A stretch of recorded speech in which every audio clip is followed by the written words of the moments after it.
What's going on, everybody? Welcome back to another episode of me taking great pleasure in the downfall of an Atlantic Division rival. As always, I am your host, Zach Cronin, and in this one, we are going to, of course, be talking about the Game 7 between the Philadelphia 76ers and the Boston Celtics. The adjective to describe said game varies greatly depending on who you were rooting for. If you were a Sixers fan, this Game 7 was disastrous, but if you were a Celtics fan, this Game 7 was magical. Now, if you're someone like me, a viewer who wished that, in fact, neither of these teams were able to win and that Miami could just represent the East in the finals, this wasn't even like a particularly good viewing experience outside of Jayson Tatum. And with everything that I want to talk about in this video, I think I should go ahead and begin with Jayson Tatum.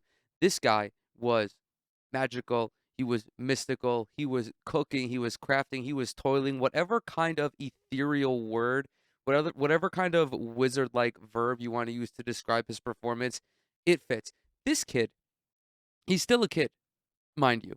Jayson Tatum is still 19, but he's still a kid in the grand scheme of things. Had 51 in a game 7 at home. A performance that, now, dare I say it, I know Doc Rivers said this, and I would hate to share anything with Doc Rivers in the aftermath of this game, but this was a performance from Jayson Tatum that I think actually rivals the one that LeBron James had back in 2012. At least when you consider the context of this single game and this single series, this is Jayson Tatum's signature moment up until this point. I feel like it's a little bit different than what LeBron went through in 2012 because that was not like that was a legacy defining game for LeBron, because if the Heat don't win that game and LeBron doesn't go on to win his first of however many titles, we're not talking about LeBron as an actual GOAT. Now, of course, Jayson Tatum is not yet there, but I think when we look back on the resume that Jayson Tatum has built like 10, 15 years down the line, whatever, this will be one of the first and most memorable things that we're able to call upon when discussing his legacy. He was Sensational. 51, a Game 7 record. He broke Steph Curry's record that had stood for like what, all of 3 weeks? 51 on 17 of 28 shooting. This is on the heels of horrific performances in Game 6 and Game 5. Of course, Jayson Tatum did catch fire at the end of Game 6, which propelled Boston to a victory. But you look at this box score, if Jayson Tatum does not carry this team, it's a wrap. And I just checked my OBS. We're already 3 minutes or so into this video, and I have yet to mention the fact that this lighting is absolutely atrocious. The natural lighting right now coming through my window is some of the worst I have ever seen. So I just want to go ahead and apologize for that. If Jayson Tatum does not have this kind of performance, Boston does not win this game. You got 25 from Jaylen Brown. You got 12 from Malcolm Brogdon. And then you basically got nothing from everybody else. Marcus Smart, 7 points. Al Horford, Bob Williams also had 6 points each. Off the bench, Derek White had 3. And who? Dude, how the fuck do you pronounce this guy's name? Justin Champagnie. I have no idea who this is. Justin Champagnie had 2 points in garbage time. But the dichotomy of this take is that this is the thing. Like, these are the types of performances that superstars have when their teams need them. And it was the antithesis of what we saw from the two stars in Philadelphia. Jayson Tatum, as I just said, is case in point what you want your best player to do in a win or go home. Maybe he doesn't have 51, but you're looking at 30, 35, however many points your team needs to win, that's what you have to give them. And the 76ers got quite actually the worst production I've seen from two stars in a win or go home game. Joel Embiid and James Harden should be ashamed of themselves. They should be embarrassed. Joel Embiid more so. He's the MVP of the NBA, and he turned in a performance that was barely better than what Anderson Varejao was giving alongside LeBron. It sucks to say this because Joel Embiid is a fantastic player. I like watching him play despite, him being a foul merchant sometimes. If you're being objective, he is one of the most talented centers that has ever come through the NBA, just in terms of a pure technical, just in terms of his pure technical skill, he is on a different level. By far the best post player that we've ever had, probably since, Tim Duncan, I would say. just an absolute monster.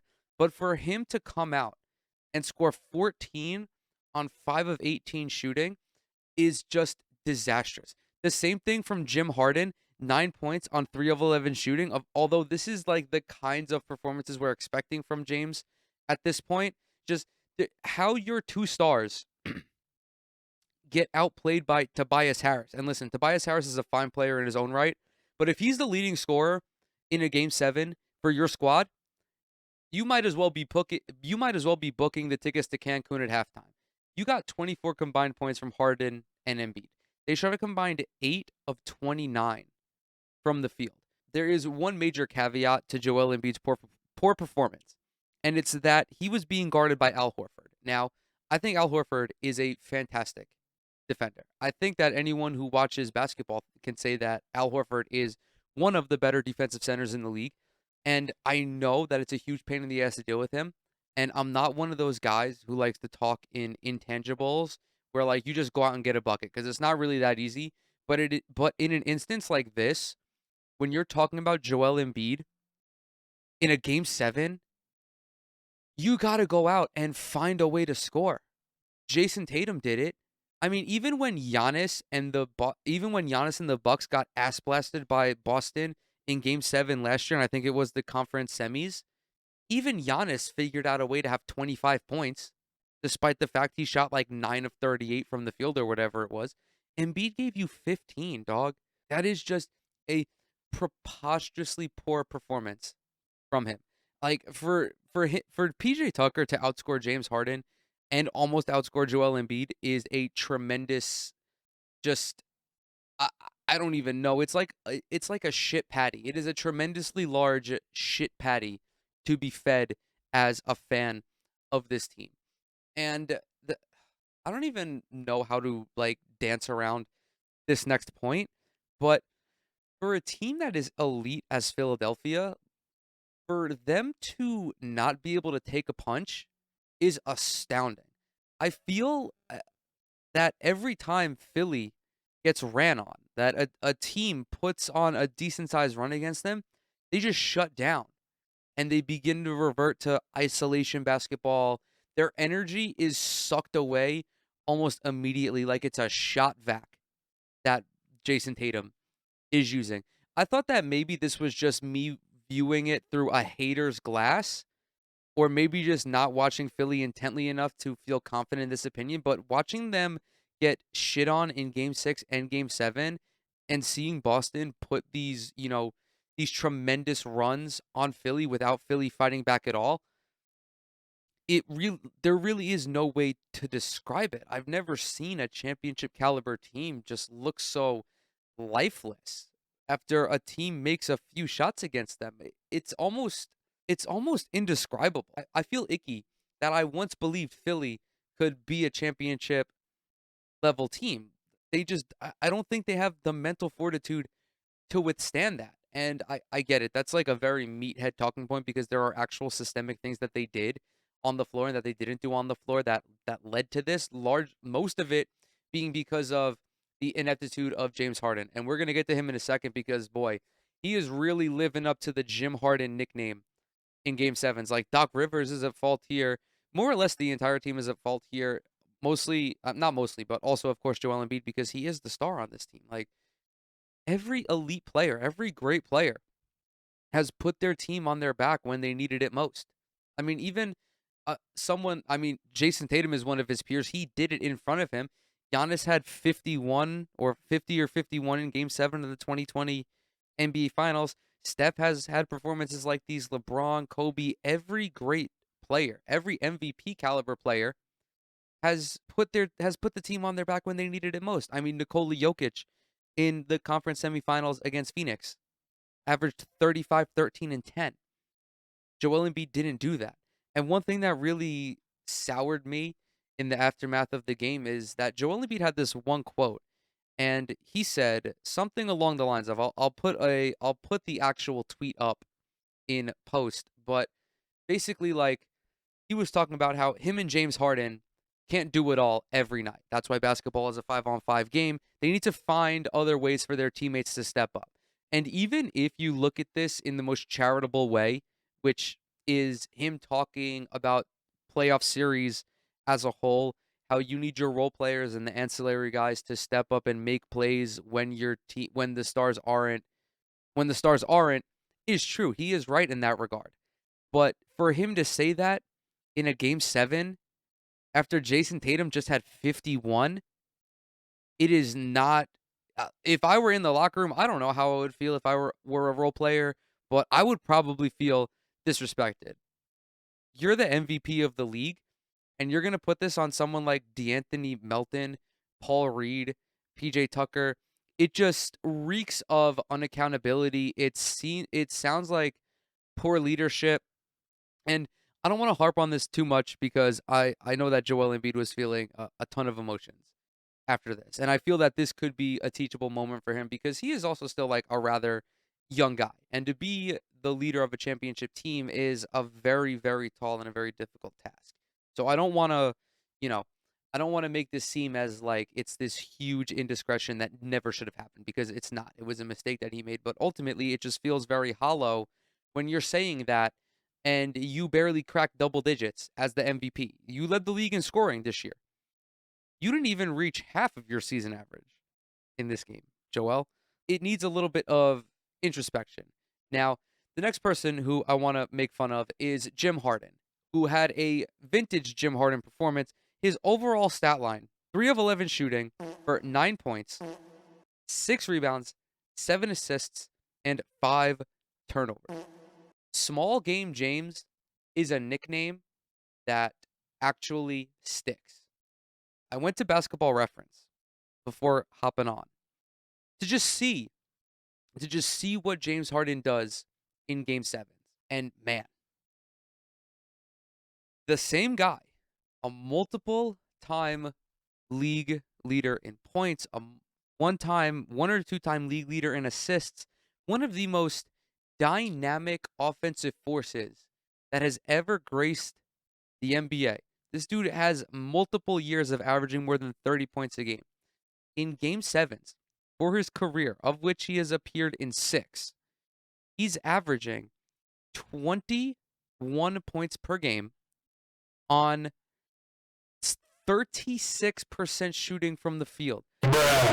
That is simply inexcusable. It's horrible, dude. It's so bad. James Harden is not the most efficient basketball player, certainly not by any metric. But dog, 36% shooting from the field, 22% shooting from 3. It is it, it is horribly it's nauseating to think that someone of James Harden's caliber could routinely not show up on nights like this. It's like it's really frightening, bro. It it's just man, I can't believe like it's actually I can't believe that it's actually real. Like these are numbers that when people talk about LeBron's failures in the playoffs, like those are the types of numbers that you would think they're talking about. But no, a real person did that. Now, I want to close out this segment by talking about the worst best coach in the history of the NBA, Doc Rivers.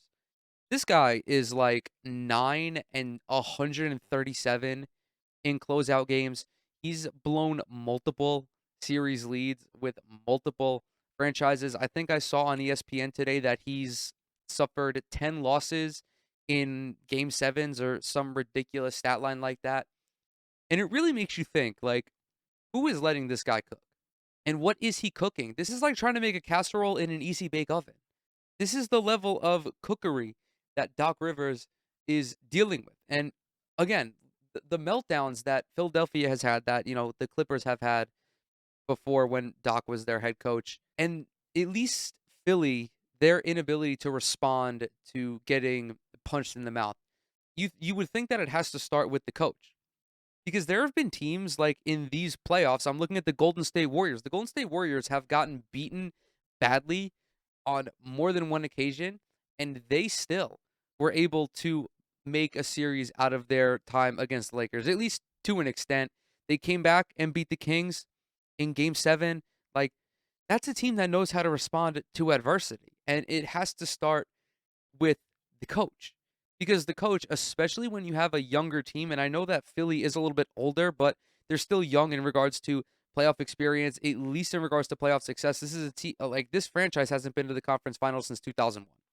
The Kings have gone to the conference finals more recently than Philly. And you have Doc, who is a highly respected coach, a championship winner, has had multiple 50-win seasons throughout his career, and it is his responsibility to settle the team down and bring them back together when things are tough.